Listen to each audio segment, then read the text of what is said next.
Welcome to morning మన్నా. నేటి వాక్య దర్శనం కొరకు అపోస్తలుడైన పౌలు ఎఫెసీయులకు రాసిన పత్రిక 2:16 తన సిలువ వలన ఆ ద్వేషమును సంహరించి దాని ద్వారా వీరిద్దరిని ఏక శరీరముగా చేసి దేవునితో సమాధానపరచవలనని ఇలాగు చేసిన గనుక ఆయనయే మనకు సమాధానకారకుడై ఉన్నాడు. మరొకసారి అపోస్తలుడైన పౌలు ఎఫెసీ సంఘానికి రాస్తున్న ఈ పత్రికలో నుండి చాలా ఉన్నతమైన విషయాలు, అవి థియలాజికల్గా కానీ లేదంటే ప్రాక్టికల్గా కానీ మనం నేర్చుకోవటానికి 4 ప్రాముఖ్యమైన సత్యాలు మనం గ్రహించాలి. Number 1, it is a separation. వేరుగా ఉండటం, వేరుపరుచుట. ఈ మాటను మనం జాగ్రత్తగా ఆలోచన చేస్తే ఆ ద్వేషమును సంహరించి, ఏంటి ద్వేషము అనంటే పాపం మనుషుల్ని వేరు చేసింది, పాపము మానవుణ్ణి దేవుడి నుండి వేరు చేసింది. అంత మాత్రమే కాదు, మనుషుల మధ్య కూడా వ్యతిరేకతలు తీసుకొని వచ్చింది. యూదుడు, గ్రీసు దేశస్థుడు, యూదుడు, అన్యుడు అన్న వ్యతిరేకతను, అన్న వేర్పాటును, సపరేషన్ని ఈ పాపం తీసుకొని వచ్చింది. కాబట్టి ఈరోజు చాలా సందర్భాల్లో గృహాల్లో, సంఘాల్లో, సమాజాల్లో ఇటువంటి విభజనలు మనం చూస్తూ ఉన్నాం. సాతాను అందరి పట్ల, అందరి మనుషుల దగ్గర, వాళ్ళు చిన్నవాళ్లే కానీ పెద్దవాళ్లే కానీ విభజనను కోరుకుంటా ఉంటాడు. కానీ దేవుడు ఐక్యతను కోరుకునేవాడు. ఐక్యతను కాపాడుకొనటానికి మనం సిద్ధంగా ఉండాలి అన్న సత్యాన్ని ఈ ఉదయకాల సమయంలో మనం అనుసరించాలి, అంగీకరించాలి. రెండో విషయాన్ని మీకు జ్ఞాపకం చేస్తాను. సాక్రిఫైస్, బలి అర్పణ, తన సిలువ వలన అన్న మాట ఆ వచనంలో మనకు కనిపిస్తూ ఉంది.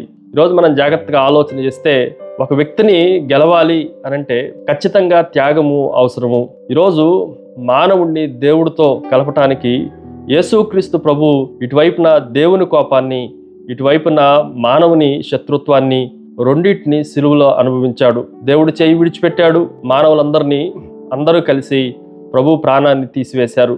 ఇలాంటి నడుమ యేసుక్రీస్తు తీసుకున్న నిర్ణయాన్ని మనం జాగ్రత్తగా ఆలోచన చేస్తే మనుషుల్ని దేవుని దగ్గరికి తిరిగి తీసుకొని రావటానికి యేసుక్రీస్తు ఎంత దూరమైనా ప్రయాణం చేస్తాడు అని చెప్పటానికి సిలువ రుజువు అన్న సత్యాన్ని మనం గ్రహించాలి. మూడో విషయాన్ని మీకు జ్ఞాపకం చేస్తాను. సబ్స్టిట్యూషన్, దీన్ని కూడా బదులు, ప్రత్యామ్నాయం అని మనం చెప్తా ఉంటాం.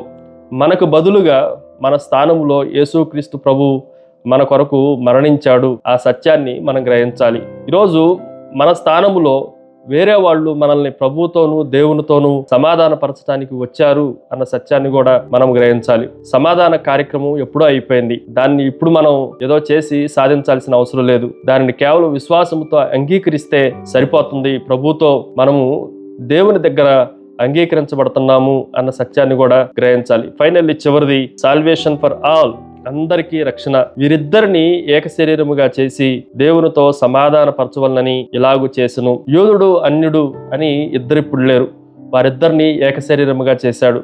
సిలువ అన్ని చోట్లకు ప్రయాణించగలదు. సిలువ అందరికీ అన్ని సందర్భాల్లో అది చేరుకోగలదు.